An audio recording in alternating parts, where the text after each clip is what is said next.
Hello बच्चों, क्या हाल चाल? सब बढ़िया। Welcome to my YouTube channel Vasis classes for your bright future. Since एक वीक से हमने कोई भी वीडियो अपलोड नहीं की है। क्यों? क्योंकि दिवाली आ गई थी। त्यौहार के सीजन में थोड़ा सा घर में साफ सफाई और मेहमान बताइए आपको आते जाते रहते हैं, तो उनको एंटरटेन की वजह से हम लोग कोई वीडियो अपलोड नहीं कर पाए। So today we will start with our new lecture which is called solubility. Mention किया हुआ है, क्लियर? सो बच्चों, सॉल्युबिलिटी क्या है? सॉल्युबिलिटी क्या है? अगर हम किसी कंपाउंड को, कोई भी कंपाउंड को अगर वाटर में डिसॉल्व करते हैं, अगर वो कंप्लीटली डिसॉल्व हो जाता है, that is called the solubility of a compounds. कोई भी सब्सटेंस आप उसको वाटर में डिसॉल्व कर दो, अगर वो पूरी तरह से मिक्स हो जाता है, that is called the solubility. But in a chemical way we define the actual definition of solubility. किस तरह से हम डिफाइन करेंगे सॉल्युबिलिटी को? हमने डिस्कस किया था लास्ट आयनिक बॉन्ड को, तो आयनिक बॉन्ड के बेस पे हम सॉल्युबिलिटी को डिस्क्राइब करते हैं। सो सॉल्युबिलिटी की डेफिनेशन क्या होती है? देखो, फर्स्ट कोई भी अगर टॉपिक है, आप सबसे पहले उसकी डेफिनेशंस आपको आनी चाहिए। डेफिनेशन अगर आपको क्लियर है, then your topic is complete. आपको टॉपिक को अच्छी तरह से समझ में आ जाएगा। तो first we discuss about the definition of solubility. Solubility होता क्या है? देखो, सॉल्युबिलिटी होता है कि whenever any compounds, ठीक, generally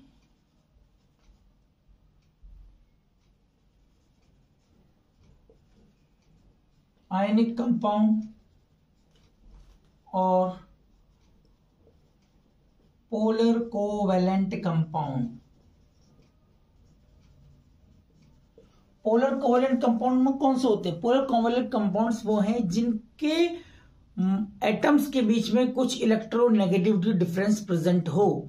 these are called polar covalent compounds. Clear? Compounds are dissolve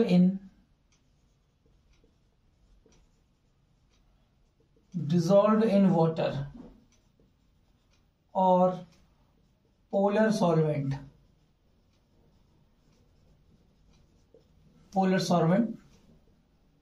Then the ions of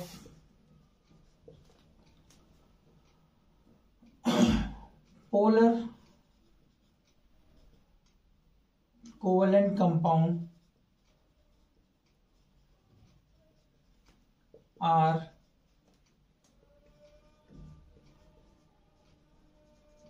surrounded by the molecule of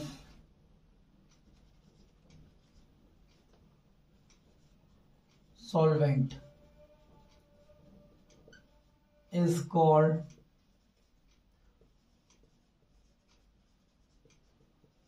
solvation or hydration।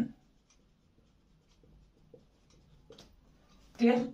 It means अगर हम किसी भी कंपाउंड को, जनरली कौन सा आपका आयनिक कंपाउंड, अगर आप जनरली आयनिक कंपाउंड और पोलर कोवेलेंट कंपाउंड को आप डिसॉल्व करते हैं वाटर में और पोलर सॉल्वेंट में, then the ions of the polar covalent compounds are surrounded by, जो आयंस होंगे, आयनिक कंपाउंड या पोलर कोवेलेंट कंपाउंड हो, उनके आयन सराउंडेड किसके थ्रू होंगे? सॉल्वेंट। सॉल्वेंट कैसा आपका पोलर हो या वाटर के मॉलिक्यूल्स को सराउंड कर लेंगे। This is called a hydration और solvation process. And the amount of energy, second part लिख सकते हो, the amount of energy, actually charge upon size, charge on size. It mean जितना ज्यादा चार्ज होगा उतना ज्यादा हाइड्रेटेड रेडियाई होगा, और जितना छोटा साइज होगा उतना ज्यादा हाइड्रेशन होगा। जितना छोटा साइज उतना ज्यादा हाइड्रेशन, जितना ज्यादा चार्ज उतना ज्यादा हाइड्रेशन। इट मीन्स हम ऐसे लिख सकते हैं, चार्ज एनर्जी, तो hydrated radii is directly proportional on charge and inversely proportional to the size of ion। Ion के साइज पे इनवर्सली प्रोपोर्शनल है, इसको यहां से लिख लो size of ion. Clear? So it is called a hydrated radii and charge directly proportional to charge and inversely proportional to size of an ion. Clear? जितना ज्यादा आपका चार्ज होगा, जितना ज्यादा इसके ऊपर चार्ज है, मान लो ये आपका एक आयन है, इसके ऊपर जितना +2 +3 +4 जितना चार्ज होगा उतने वाटर मॉलिक्यूल क्या करेंगे, इसको अट्रैक्ट करेंगे, क्योंकि चार्ज है, उस चार्ज को न्यूट्रलाइज करने के लिए सारे मॉलिक्यूल उसको कवर अप करेंगे। और जितना छोटा साइज होगा उसको भी, छोटा साइज है भाई, जिसका जितना छोटा साइज होगा वो उसको तरह से कवर अप करेगा। अब बड़ा वाला होगा तो भाग जाएगा, बड़े वाले साइज को पूरी तरह से कवर नहीं कर पाएंगे, वहां पर उतनी फोर्स ऑफ अट्रैक्शन डेवलप नहीं होती है। सो दिस इज द फर्स्ट, इसको हाइड्रेटेड रेडियाई। अच्छा एग्जांपल देखो कैसे समझते हैं। मान लो एग्जांपल ले लेते हैं हमने, Li प्लस एक्वस, ये सॉल्यूशन में हो गया है, Na plus aqueous, potassium aqueous, Rb plus aqueous and Cs aqueous. तो which ion have the highest hydrated radii? तो हाइड्रेटेड जितना छोटा साइज और जितना ज्यादा चार्ज। यहाँ पे चार्ज सब पे सिमिलर है, साइज सबसे छोटा किसका होता है? We know that when moving top to bottom atomic radii और आयनिक रेडियाई रेगुलरली इंक्रीजेस, तो ये रेगुलरली इस तरह इंक्रीज होता है साइज। क्लियर? ठीक है। बट ऑन हाइड्रेटेड रेडियाई, लेकिन अगर हम हाइड्रेटेड रेडियाई की बात करें, जितना साइज आपका छोटा होगा, जितना साइज आपका छोटा होगा उतना ज्यादा आपका हाइड्रेशन होगा। तो it means the actual hydrated radii का ऑर्डर क्या होगा? ये। क्लियर? इसका साइज छोटा है, छोटा है, तो छोटे साइज में याद होगा ना, hydrated radii inversely proportional size of ion, इसका आयन का साइज छोटा है, तो इसको वाटर मॉलिक्यूल ज्यादा कवर अप करेंगे, तो इसका रेडिएशन क्या हो जाएगा, सॉरी इसका हाइड्रेशन ज्यादा होगा और इसका रेडियाई छोटा होगा। Clear? So this is the correct order of hydrated radii. तो उसको ऐसे ले सकते हो आप, the hydrated radii is inversely proportional to the size of gaseous ion,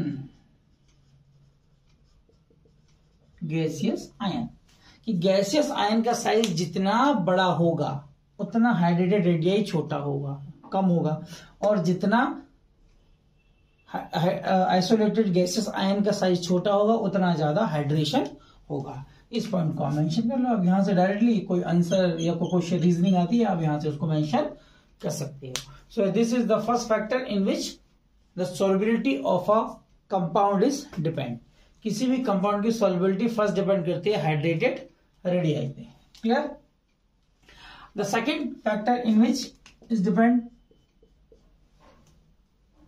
is solubility is depends is called ionic mobility. Ionic mobility का meaning है कि movements of ion, movement of ion और migration of ion, migration of ion दोनों की बात है कि कितना वो आयन मूव कर रहा है। So the ionic mobility is directly, जो आयनिक मोबिलिटी वो डायरेक्टली प्रोपोर्शनल होती है, ionic mobility is directly proportional, ऐसे कर लेते हैं, directly proportional to size of ion. जितना ज्यादा, इसको और लिख सकते हो, और रेडियाई, जितना ज्यादा आपका आयनिक रेडियाई होगा उतना ज्यादा मोबिलिटी होगी। ठीक, जितनी ज्यादा आपकी आयनिक रेडियाई होगा उतना ज्यादा आपका मोबिलिटी होगी। और दूसरा मेंशन कर सकते हो, दूसरा और, ionic mobility is inversely proportional to hydrated radii.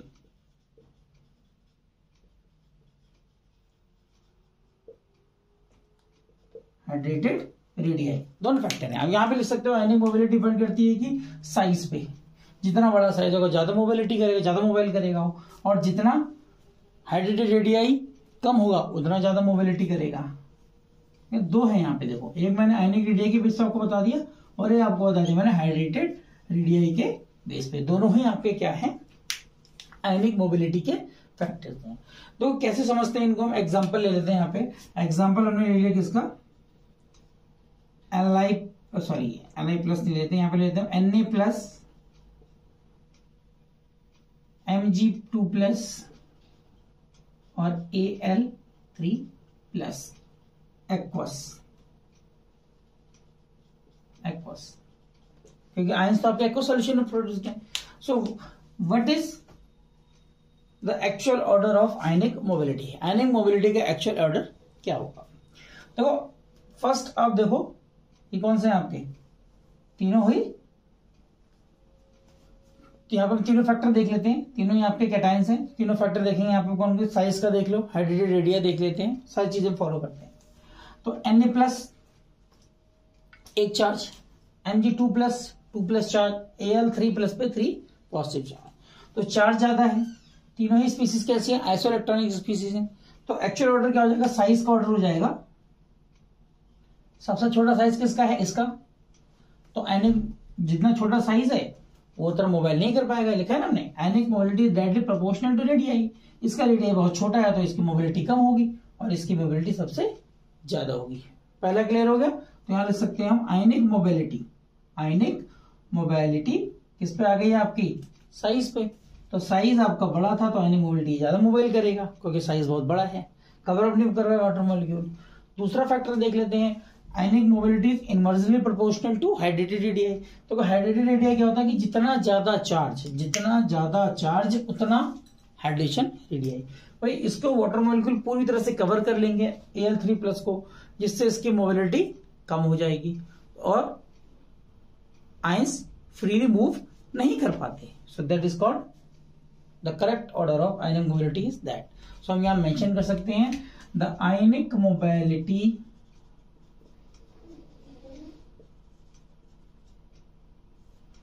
is increases with increases size। जितना आपका साइज इंक्रीज होगा उतना आपका आयनिक मोबिलिटी इंक्रीज होगी, और जितना आपका ज्यादा चार्ज होगा उतना आयनिक मोबिलिटी कम होगी। So this is called the second factor in which the solubility of compound is depends. First second note down करें। Next we discuss about the third factor in which solubility of a compound is depend. Now the third factor in which the solubility of a compound is depend is called electrical conductivity या electrical conductance. Electrical conductance अगर बात करते हैं, electrical conductance is directly proportional to ionic mobility. Electrical conductance is directly proportional to ionic mobility. Electricity कैसे flow होती है, with the help of ion. जब ion freely move करेगी तो इलेक्ट्रिसिटी इजीली कंडक्ट होगी। सो इलेक्ट्रिकल कंडक्टिविटी ऑफ या conductance of a compound is directly proportional to ionic mobility. इसको हमें जो हमने एग्जांपल लिया था उसी से समझ लेते हैं। हमने एग्जांपल लिए थे Na plus Mg2 plus and Al3 plus.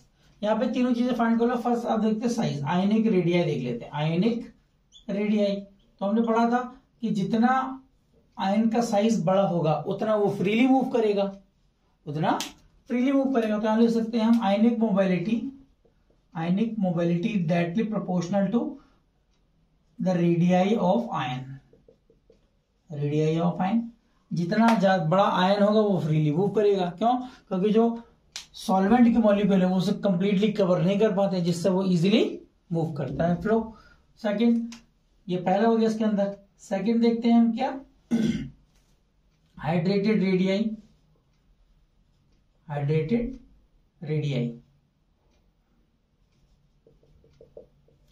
Radii क्या होता है कि ionic mobility is inversely proportional to hydrate radii. It means जितना आपका वाटर मॉलिक्यूल ज्यादा कवर करेंगे उतना आपका आयंस जो होगा वो कम मूव करेगा. So second factor this. And the third, hence the ionic mobility is directly proportional to electrical conductance. So this is the actual order of the electrical conductance. अगर हम यहाँ चार्ज की बात करते हैं तो जितना ज्यादा चार्ज होगा उतना आपका आयंस का मूवमेंट कम हो जाएगा. क्यों? क्योंकि इसके ऊपर चार्ज की डेंसिटी बढ़ गई है. सो चार्ज डेंसिटी बढ़ने से क्या हुआ, इसका साइज छोटा हो गया.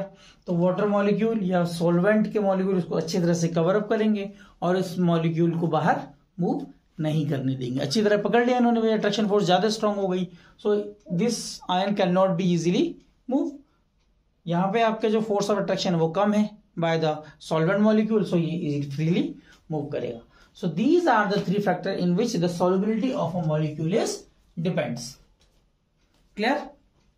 नोट डाउन करो, फिर हम कुछ क्वेश्चंस करते हैं इसके. मैं क्वेश्चन लिखता हूं. तो क्वेश्चन देखो कैसे होंगे. Compare solubility order.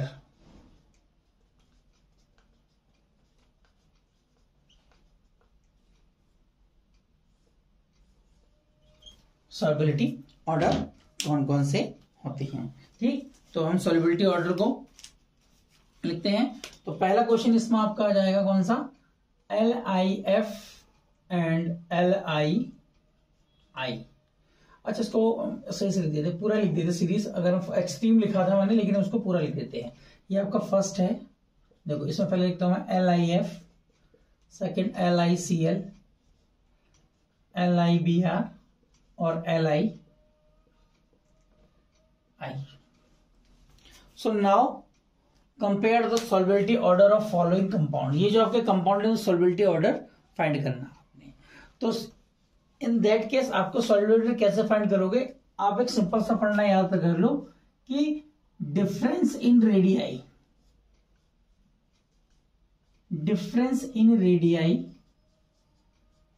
Is increases. Clear? Difference in radii increases तो हाइड्रेशन रेडियाई ज्यादा. सो हाइड्रेशन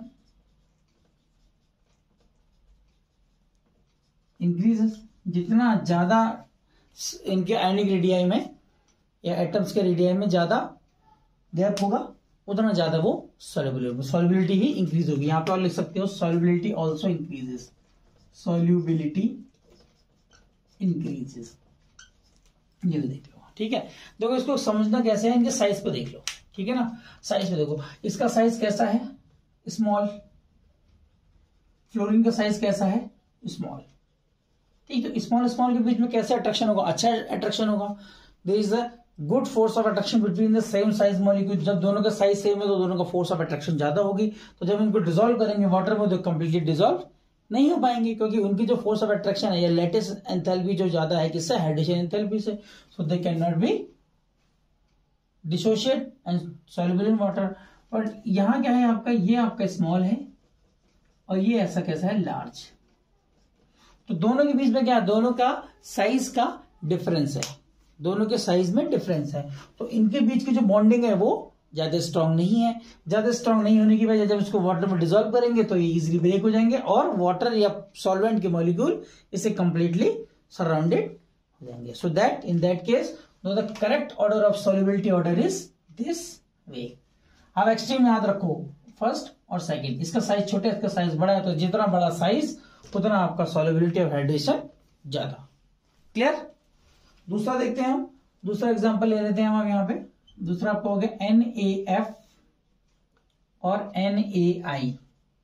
देखो आप उसी तरह मैंने बीच के पॉइंट्स नहीं लिखे हैं, इसको समझ जाना आप. ठीक, तो फिर वो देखो इसका साइज कैसा है, Na का साइज कैसा है बताओ. दोनों जगह Na है, Na की साइज दोनों जगह सेम है. तो यहां इसको मान लेते हैं स्मॉल, ये आपका हो गया लार्ज. सॉरी ये भी स्मॉल है, स्मॉल. ये आपका क्या है, स्मॉल. ये आपका है लार्ज. तो किसका है, जिसमें गुड फोर्स ऑफ अट्रैक्शन होगा उस वाले केस में क्या होगा, आपका सॉल्युबिलिटी कम होगी। सो एक्चुअल ऑर्डर क्या हो जाएगा, दिस ऑर्डर। यहाँ पे और मॉलिक्यूल बीच में होंगे, जैसे आपको हो जाएगा NaCl NaBr, यहाँ लिख देता हूं मैं NaCl NaBr। So actual when you moving top to bottom, तो आपका क्या हो जाएगा, यहाँ पे सॉल्युबिलिटी इंक्रीज होगी। So this is the correct order of solubility. Clear. अब अगला देखो, थर्ड एग्जांपल देख लेते हैं हम। LiF और CSF, LiF और CSF, बीच में फिर आप मेंशन कर सकते हो Li NaF KF RBF molecules हैं। So what is the solubility order in this case? देखो सोडियम कैसा है, सॉरी लिथियम आपका कैसा है, स्मॉल। फ्लोरीन आपका it is also small. Caesium कैसा है आपका, स्मॉल सॉरी लार्ज। और फ्लोरीन आपका स्मॉल। सो इनके रेडिया का डिफरेंस देख लो, यहाँ पे दोनों स्मॉल है, दोनों का ज्यादा रेडिया में कोई ज्यादा डिफरेंस नहीं है, तो इनकी फोर्स ऑफ अट्रैक्शन ज्यादा होगी, इनकी फोर्स ऑफ अट्रैक्शन ज्यादा है और इनकी फोर्स ऑफ अट्रैक्शन कम है। तो जैसे हम वाटर में डिसॉल्व करेंगे, इनके आयन फ्री हो जाएंगे और इनके आयन फ्री नहीं होंगे। So the actual order of solubility increasing in this order. Clear. Fourth question देखते हैं। क्लियर हो गया ना इससे पहले का। फोर्थ देखो, CSF CSCl CSBr and CSI। अब बताओ what is the correct order of solubility in that case. इसका साइज कैसा है, ये आपका है लार्ज। इसका साइज कैसा है, ये स्मॉल। इसका साइज लार्ज और I का size also large. So now the force of attraction of CS and I is greater than CS and F। क्यों? क्योंकि इन दोनों का साइज लार्ज है, तो इनकी अच्छी बॉन्डिंग होगी, फोर्स ऑफ अट्रैक्शन ज्यादा होगी। सो सॉल्युबिलिटी ऑर्डर क्या हो जाएगा, जितना आयनिक रेडिया में डिफरेंस ज्यादा होगा उतना हाइड्रेशन ज्यादा होगा, और जब हाइड्रेशन ज्यादा होगा तो उतना ज्यादा वो सॉल्युबल होगा। क्लियर। नोट डाउन करो, फिर आगे कुछ और करते हैं।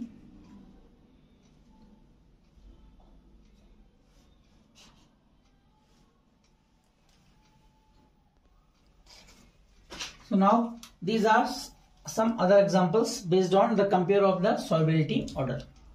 अब क्या देखो आपका B beryllium hydroxide, magnesium hydroxide, calcium hydroxide, strontium hydroxide and barium hydroxides. तो यहाँ पे अगर आप सॉल्युबिलिटी ऑर्डर कंपेयर करते हैं विद ऑर्डर, तो क्या है देखो यहाँ पे फिर हमने क्या बात की थी, हमको क्या देखना है, difference in radii. Difference in radii, अगर डिफरेंस इन रेडियाई ज्यादा है तो आपका हाइड्रेशन भी कैसा होगा, ज्यादा। जब हाइड्रेशन ज्यादा होगा तो आपका सॉल्युबिलिटी ऑल्सो इंक्रीजेज। तो ये आप की पॉइंट याद रखें। सो अब यहां पे देखो, हमने लास्ट लेक्चर में डिस्कस किया था एनाइन का साइज। जब लेटेस्ट एनर्जी पड़ी थी तो उसमें हमने एनाइन के साइज की बात की थी। एनाइन के साइज को हमने दो पार्ट में डिवाइड किया था, एक हमने पढ़ा था स्मॉल एनाइन और एक पढ़ा था लार्ज एनाइन। तो उसी बेस पे हम यहाँ पे इसको डिफाइन करें। जितना छोटा आपका एनाइन होगा, ठीक, कैटायन के साथ मिक्स होगा, तो उतना ज्यादा आपका बॉन्डिंग ज्यादा होगी, और जितना एनाइन का साइज बड़ा होगा उतना आपका सॉल्युबिलिटी भी ज्यादा होगी। तो देखो यहाँ पे बेरिलियम कैसा है, ये आपका है स्मॉल, और जो OH है वो भी आपका कैसा है, स्मॉल। दोनों ही स्मॉल स्मॉल हैं, तो इनके बीच की फोर्स ऑफ अट्रैक्शन ज्यादा होगी और ये इजीली सॉल्युबल नहीं होंगे सॉल्वेंट में और वाटर में। लेकिन यहाँ पे क्या है, ये बेरियम क्या है, लार्ज है, और ये आपका स्मॉल, अभी आपने देखा ही था, स्मॉल लिखा है, OH हर जगह सिमिलर है। तो इन दोनों का जो फोर्स ऑफ अट्रैक्शन है बेरियम और OH में वो कम है। तो जैसे इसको वाटर में डिसॉल्व करेंगे तो ये अपने आयन फॉर्म करेंगे, और these ion are highly hydrated, so that the solubility increases. तो सॉल्युबिलिटी ऑर्डर क्या हो जाएगा, इस order LiOH, NaOH, KOH, RbOH, CSOH। Same pattern यहां देखते हैं, लिथियम का साइज कैसा है? Small. OH also small. Large, small. और सिंपल सी बात है, साइज कंपेयर कर लो, पता लग गया। तो इट मीन्स ऑर्डर क्या हो गया आपको? अब तो आपको लगभग काफी चीजें पता लग गई होंगी। अगले बार में देखो। अच्छा, अब SO4 कैसा था उसमें? लार्ज।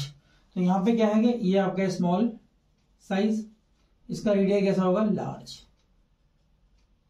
लार्ज क्यों? क्योंकि देखो जिनको बोलने में टाइम लग रहा है, SO4, ठीक है ना, PO4, C2O4, जिनको टाइम लगता है वो आप कहते हैं लार्ज एनायन। तो लार्ज एनायन है तो स्मॉल लार्ज एनायन में क्या है? ये स्मॉल और लार्ज है। यहां देख लो, ये भी लार्ज है और ये भी लार्ज है। जब दोनों लार्ज लार्ज है तो इनके बीच का अट्रैक्शन ज्यादा होगा, तो इजीली वाटर में डिजोल्व नहीं होंगे, टाइम लगेगा इनको डिजोल्व होने में।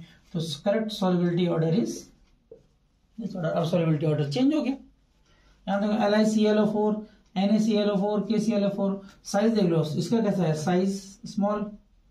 अब ClO4 ये भी एनायन है, कैसा है? Large anion. ये कैसा है? Large cation. और ये लार्ज एनायन। ये दोनों लार्ज लार्ज हो गए तो इनकी क्या होगी? फोर्स ऑफ अट्रैक्शन बहुत ज्यादा होगी इससे। So correct order is this.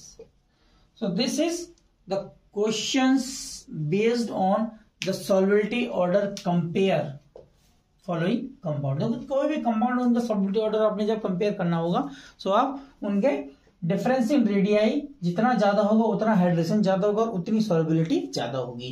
देखो इन दोनों में क्या है? डिफरेंस है ना रेडियाई का, स्मॉल है लार्ज है। यहाँ पे क्या है? लार्ज लार्ज है। इनके रेडियाई में कोई डिफरेंस नहीं है।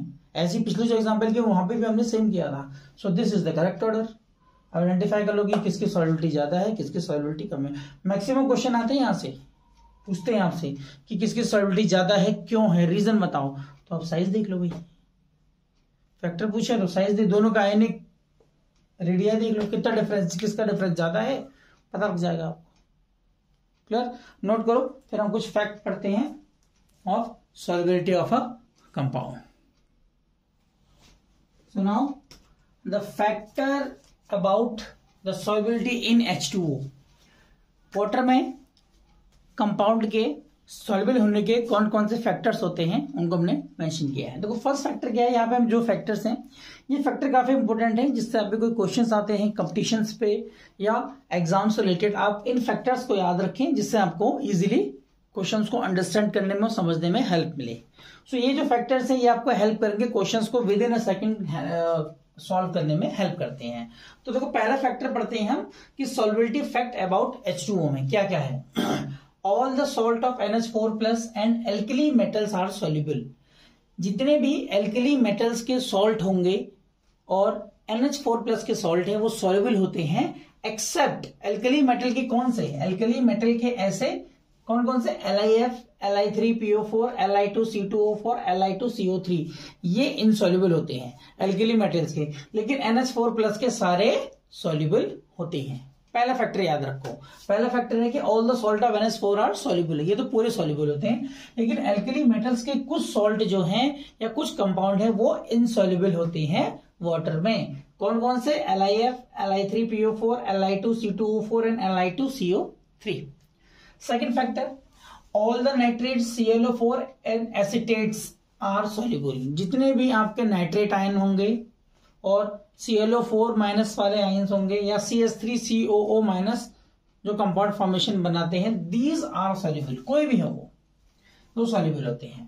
Third for explain that sulphides of ammonium, ammonium के सल्फाइड्स, एल्कली मेटल के सल्फाइड्स एंड अल्कलाइल अर्थ मेटल के जो सल्फाइड्स हैं, these all are soluble. For example अगर हम लेते हैं एल्कली मेटल्स में लिथियम सल्फाइड LiS सॉल्युबल है, alkaline earth metal BeS, MgS, these all are soluble in water। और NH4 के NH4S ammonium sulphide, these all are soluble in water। अगर उनको वाटर में डिसॉल्व करते हैं वो soluble है।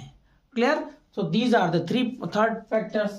fourth factor, sulfates of elements of or soluble। कोई और सारे सल्फेट soluble होते हैं except BaSO4, calcium sulphate, lead sulphate और स्ट्रोंटियम सल्फेट। इन चारों को छोड़ के कोई भी अगर सल्फेट है वो सॉल्युबल होगा वाटर में। क्लियर? ये आपको कहाँ हेल्प करेगी, जब आप सॉल्ट एनालिसिस करोगे तब आपको ये सारी चीजें हेल्प करती हैं, ठीक। और एंट्रेंस में तो हेल्प करेंगी ही करेंगी, ठीक है। तो सल्फेट्स ऑफ एलिमेंट्स, कोई भी एलिमेंट हो उनके सल्फेट वो सॉल्युबल होते हैं एक्सेप्ट BaSO4, CaSO4, PbSO4 और SrSO4, ठीक। Hydroxide of ammonium, alkali metals and BaOH या barium hydroxide are soluble. Ammonium के सारे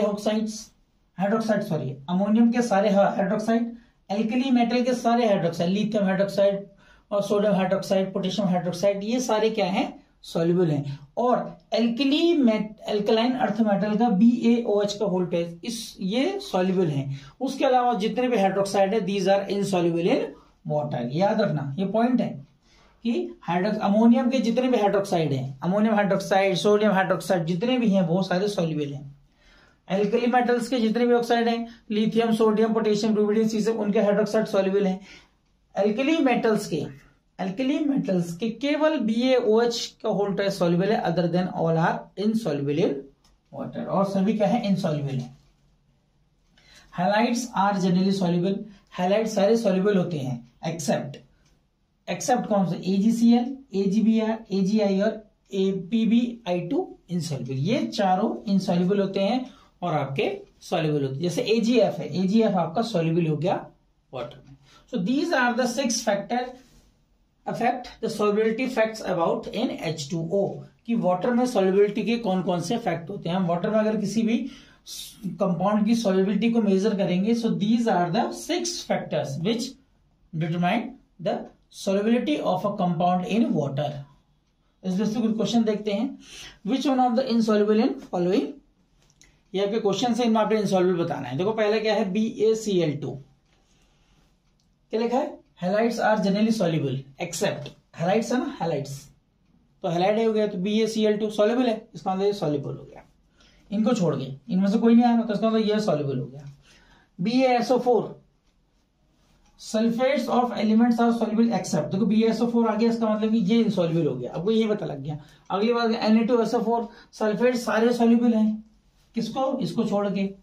NaCl, हैलाइड सबके सॉल्युबल हैं एक्सेप्ट इन सबको छोड़ के, तो इसमें सब, इसका आंसर क्या आ गया आपका, ये वाला, दिस इज द इनसॉल्युबल। इसको चलो मैं सर्कल कर देता हूं जिससे आपको आइडेंटिफाई हो जाए। ये आपका क्या है, इनसॉल्युबल। हमने इनसॉल्युबल वाले को सर्कल करना है, सर्कल कर दिया, ठीक। अगला क्वेश्चन, BeCl2, ये भी हैलाइड आ गया भाई, हैलाइड इनको छोड़ के सारे सॉल्युबल होते हैं। AgNO3, नाइट्रेट, जितने भी नाइट्रेट हैं आयंस जो फॉर्मेशन करेंगे वो सारे सॉल्युबल होते हैं। AgCl, देखो AgCl आपका आ रहा है ना, इनसॉल्युबल है हैलाइड्स, और नाइट्रेट, ये भी नाइट्रेट, तो ये भी नाइट्रेट आपका सॉल्युबल, नाइट्रेट तो सभी सॉल्युबल है, तो आपका आंसर क्या आ गया, सॉरी ये ब्लू था, इसका आंसर आ गया ये। क्लियर, 2 आ गए। अगला थर्ड देखो, NH3 होल टाइस PO4, NH3PO4, clear. NH4Cl, LiCl और Li3PO4। पहला देखो, पहला क्या कह रहा है, NH3, अमोनियम के जितने भी आपके हैं, अमोनियम क्या है, all the salt of ammonium, ammonium के कोई भी सॉल्ट है वो सारे सॉल्युबल है, तो सॉल्युबल वाला आ गया। अमोनियम का सॉल्ट NH4Cl, ये भी सॉल्युबल है। LiCl, ये भी सॉल्युबल है। Li3PO4, एल्कलाइन का जो सॉल्ट है वो Li3PO4, ये इनसॉल्युबल है, यहाँ पे क्वेश्चन आ रहा है। इनको छोड़ के, ये सारे सॉल्ट को छोड़ के, एल्कली मेटल्स की कोई भी सॉल्ट है वो सारे सॉल्युबल होते हैं, तो इसका आंसर कौन सा हो गया आपका, 4th वाला, ये। क्लियर। अगला देखो, BaOH का होल ट्वाइस, BaCl2, MgOH का होल ट्वाइस और MgCl2। पहला देखो BaOH का होल ट्वाइस, हमने पढ़ा था hydroxide, hydroxides of ammonium, alkali metals and BaOH, केवल BaOH आर सॉल्युबल है, ठीक, तो इसका मतलब ये सॉल्युबल है। BaCl2 हैलाइड्स, हैलाइड्स सारे सॉल्युबल होते हैं एक्सेप्ट इनको छोड़ के। MgOH का होल ट्वाइस, अब देखो hydroxide of ammonium, alkali metals and BaOH soluble, rest are insoluble, उसके अलावा जो भी है वो इनसॉल्युबल, इसका मतलब ये इनसॉल्युबल है भाई, यही तो सॉल्युबल है, ये वाली अमोनियम के, एल्कली मेटल्स एंड BaOH का whole and rest are insoluble, सारे इनसॉल्युबल है, तो ये इसका आंसर ये हो गया। और MgCl2 आपका हैलाइड्स है, हैलाइड्स केवल ये वाले इनसॉल्युबल है और सारे सॉल्युबल है, इसका आंसर ये हो गया, तो ये आपका सॉल्युबल हो गया। अगला देखो, NH4Cl, BaSO4, AgF और AgNO3, ये तो आपको क्या भाई, NH4Cl अमोनियम के सारे सॉल्ट आपके सॉल्युबल होते हैं। BaSO4 ये सॉल्युबल है, हमने पढ़ा था अभी, पहले क्वेश्चन आ गया था। AgF आपका सॉल्युबल है, यहाँ पे देख लो हैलाइड्स, ये इनसॉल्युबल, AgF सॉल्युबल है। Ag नाइट्रेट के सारे सॉल्युबल होते हैं, तो इसका आंसर कौन सा हो गया? इनका आंसर हो गया सेकंड वाला, this one is insoluble in following. And last question, which one is soluble? अब यहाँ पे क्वेश्चन अगर आपको सॉल्युबिलिटी वाला पूछने तो सॉल्युबिलिटी देख लेना है, इनके बेस पे चलते हैं। LiF देखो सॉल्युबल पूछना है, LiF लिथियम का फ्लोराइड इनसॉल्युबल होता है। सल्फाइड, जितने भी सल्फाइड होते हैं सल्फाइड, ये डी ब्लॉक के तो सारे इनसॉल्युबल होते हैं, Zn डी ब्लॉक का एलिमेंट है तो इसके सल्फाइड सारे इनसॉल्युबल होते हैं। PbSO4 ये भी इनसॉल्युबल है, यहाँ पे आ गया सल्फेट का। नाइट्रेट के सारे सॉल्युबल होते हैं, तो इसका आंसर कौन सा हो गया? ये वाला, ये आपका कैसा है? सॉल्युबल है, सॉल्युबल है वाटर में, और ऊपर सारे इनसॉल्युबल। ये सारे कैसे हैं? ये इनसॉल्युबल, यहाँ पे सॉल्युबल पूछा था तो हमने सॉल्युबल का आंसर ले लिया। So these are the factor of solubility in water, इनकी वे आपकी सॉल्युबिलिटी डिपेंड करती है। नोट डाउन करो।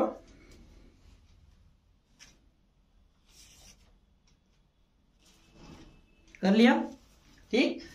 सो this is our today's topic which is based on the solubility of a compound. अगर हम किसी कंपाउंड को डिसॉल्व करते हैं पोलर सॉल्वेंट में और वाटर में, so what are the conditions to determine the solubility of a compound. हम कंपाउंड की सॉल्युबिलिटी को कैसे डिटरमाइन करते हैं।